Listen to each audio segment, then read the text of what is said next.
All right, this one's obviously factors affecting reaction rates. So I just want to, but a lot of this is just common sense, but let's flesh this out a little bit. So in your textbook, they talk about factors affecting reaction rates being, as you can see that list on the left there, things like the chemical nature, the inherent chemical nature of the things. Obviously, again, if you're comparing things like TNT and gunpowder, TNT actually reacts much more quickly. It's inherent in the actual chemicals themselves. Clearly, the reaction rate is going to depend on the physical state. Oh my goodness, don't tell me I've got the pen back. On the physical state of the reactants. That is, obviously, if things are ground up really, really fine and have greater points of contact, then they can react more quickly. Obviously, temperature, as we've already seen. Concentration, again, I mean, the more concentrated something is, the greater the chance that they can collide and then a reaction can occur. And of course, the last one, which we've had a look at as well, is catalysis. So on the right-hand side there, I've just basically walked you through some dot points there with what I've just been talking about. So my explanation, okay, so I'll give you another example, as you can see there. The group 1 alkali metals, they all react with water, but as you go down the group, they actually get more and more reactive with water. There's something inherent in the nature of those elements themselves, right? Physical state, I'd already talked about that. Another one would be something like sawdust versus wood. I mean, we're all familiar with the fact that wood burns. Sawdust, by the way, if you can get it into the atmosphere, so it's extremely, which is just ground up wood basically, if you get it into the atmosphere, you can actually get it to react very, very quickly indeed, because there's increased points of contact, going to that idea of collision theory.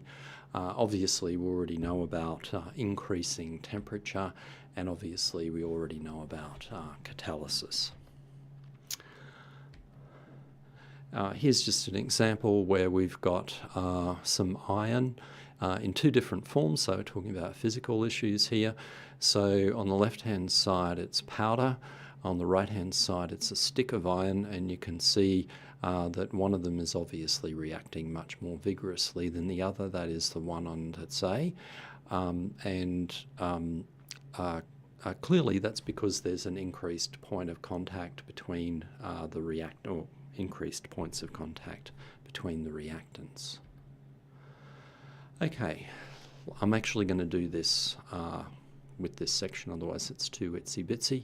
I just want to point out to you that when you're looking at a reaction, there's the overall stoichiometry of the reaction, but just be aware that there could be other things going on. I think you kind of are already, because I pointed out, for example, that catalysts actually, you start with reactants, you end up with products, but that journey that the reactants take with a catalyst is different to what it is in the uncatalyzed system.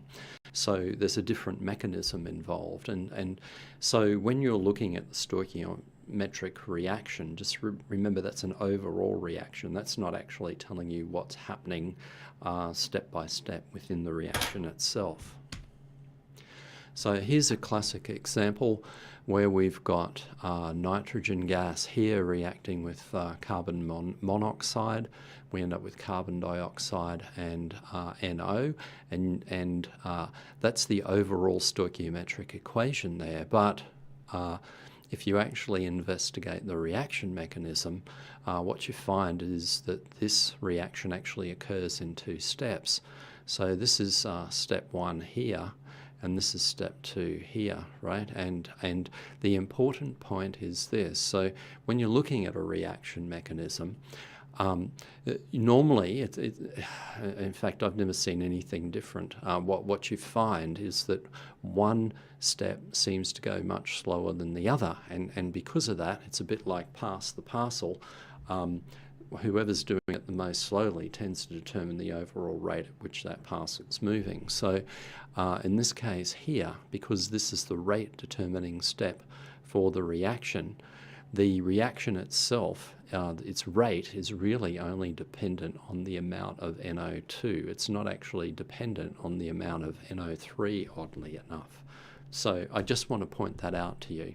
Okay, so number one is the difference between the overall stoichiometric equation and the reaction mechanism, the fact that in a reaction mechanism you often have one step which is much slower than the other, 1 or 2 steps or whatever it is, and so therefore that's the one that then determines the rate of the reaction, and so the rate of the reaction then can then look a little bit paradoxical in a way, right?